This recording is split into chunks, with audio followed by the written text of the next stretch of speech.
Քոչարյան, ուզում եմ իմանալ դուք մտադրություն ունեք առաջադրելու ձեր տեխնացիոնը պաշտպանության հանձնաժողովին։ Ինչ եք հարցը տալիս։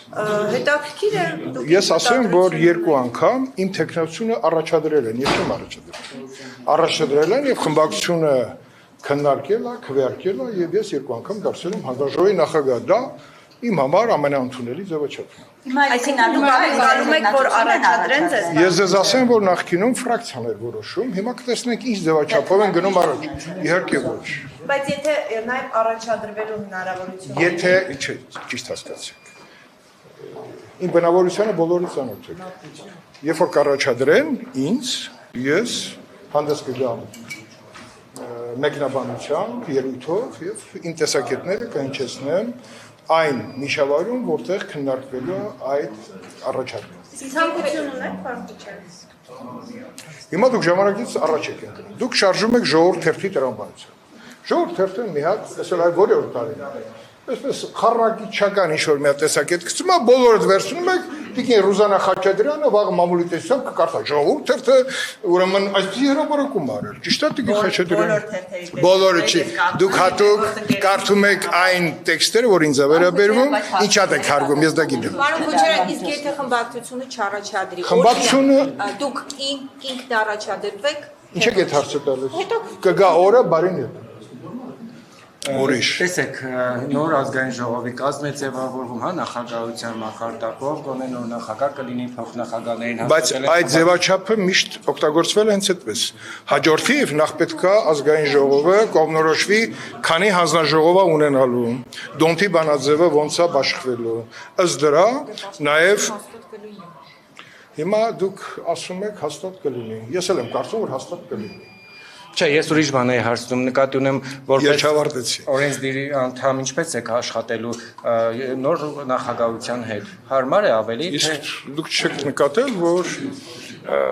ազգային ժողովի նախագահի հետ մենք արդեն 7 թե 8 տարի աշխատում ենք։ Նախագահի տեխնացուի Ռուբինյանի հետ։ Մյուս երկուսը Կոնջարյանը աշխատում ենք բավականին բարձր ինտենսիվությամբ, որպես ֆրակցիայի ղեկավար, եւ ես համարում եմ այդ աշխատանքը պարոն Գորջյանի կողմից իրականացված, ամենաբարձր մակարդակով իրականացված աշխատանքային փուլեր։ Պարոն Վահագալստյանը Պաշտպանության հանձնաժողովի անդամ, մենք իր հետ աշխատում ենք, մենք գնում ենք ՆԱՏՕ-ի խորհրդանական վեհաժողով, ճանապարհ ենք անցնում, գալիս ենք, ինչ է նշանակում, ոնց պետք է աշխատեք։ Ինձ որպես կանոն, բացի ժողովուրդ թերթից եւ տիկին Խաչատրյանի մեկնաբանություններից ընկալել են որպես ավագ ընկեր, ես այդ սահմանը չեմ անցել եւ կարծում եմ, որ եթե կարիքը լինի իմ անցած ուղու ծառայությունները շարունակելու, ես իմ որոշումը կայացնեմ։ Պարոն Քոչարյան, երեք Ալեքսին այն հայտարարեց, որ մանդատը չի վերցնելու։ Ափսոսում եմ։ Նեղացած եք։ Ափսոսում եմ, չէ, ափսոսում եմ։ Որտեղ պարոն Սիմոնյանը անկախ այն վայրիվերումները, որ տեղի ունեցան ազգային ժողովում, տարբեր ժամանակաշրջանում նաև շահարկվեցին իմ եւ պարոն Սիմոնյանի ինչ որ հարաբերություններ, բայց մենք միասին ճանապարհ ենք անցել, ափսոսում եմ, որ պարոն Սիմոնյանը մանդատը չի վերցնում, որովհետեւ մի բան ակնհայտ է, որ արտահերտ ընտրություններից հետո, երբ որ պարոն Սիմոնյանը դարձավ ազգային ժողովի նախագահ, ինքը այնուամենայնիվ իր պարտականությունների մեջ չի թերացել, կապված որպես քաղաքական օրակարգի սպասարկող։ Նաև հաշվի առնելով մեր ընդդիմության պահվածքը ազգային ժողովի աշխատանքների մեջ։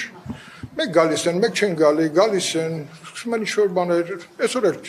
նայում եմ մեր քույրերը եւ եղբայրները չկային, միայն Գեղամանուկյանը եկավ մեր հանձնաժողովի նիստին մասնակցեց։ Հարվածությունը վերցնեք, պարոն Քոչարյան, եթե հանձնաժողովի նախագահ։ Այո, ես ինչի կասկածում եմ։ Բայց ինչի եմ դրե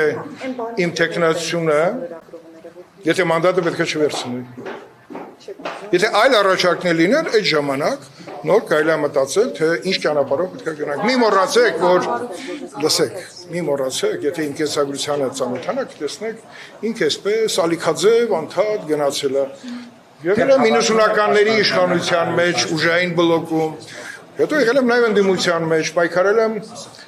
2008 թվականից այն արատավոր համակարգի դեմ, որը մարտի 1-ը իրականացել, նաև փաստացի ղեկավարել եմ փաստահավաք խումբը մարտի 1-ի գործերի քննության 5 զեկույց եմ ներկայացրել, որոնք ներառված են Միեդի եզրակացության մեջ չեք ծանոթացել։ Պարոն Քոչարյան, ես ուզում եմ մեջ բերել այլ դրանից։ այլ լրատվամիջոցի, քան որ ասում եք լրատվամիջոց, այլ Դու մեր հարազատ լրատվամիջոցն ես։ 168 Հիմա ժամը քիչ թիրախավոր եմ, Չէ, 168 ժամը գրել է, որ ձեր որդուն կանչել են վարչական հավաքի եւ բացվել է, որ նա Ինքը ստացել է պատասխանը։ Իմ որդին պատերազմ անցած է, Վազգենի մասին է խոսքը։ Պատական չէ, տանը որ դրել եմ։ Եվ պատական չէ, որ ինքը ծնվել է եւ ինքը պետք է այդպես էլ շարժվեր։ Ինքը 44 օրյա պատերազմ ինչը վերջորը մասնակցած հայորդի է, իմ տղան։ Հիմա ես հպարտանում եմ։ Դուք ինչ ասեք կարա գրեն 168 ժամը լուսեք ուշադիր։ Պարզա չէ, որ պատերազմ անցած տղան ինքը չի կարա խուսափի, եթե առաջարկը լինի, բայց առաջարկից հետո գնում է բուժզնություն։ Դրանից ամիսներ առաջ իմ տղան շատ ծանր վիրահատություն ա տարել ուսահոդի, շատ ծանր։ Երբ որ հաջորդ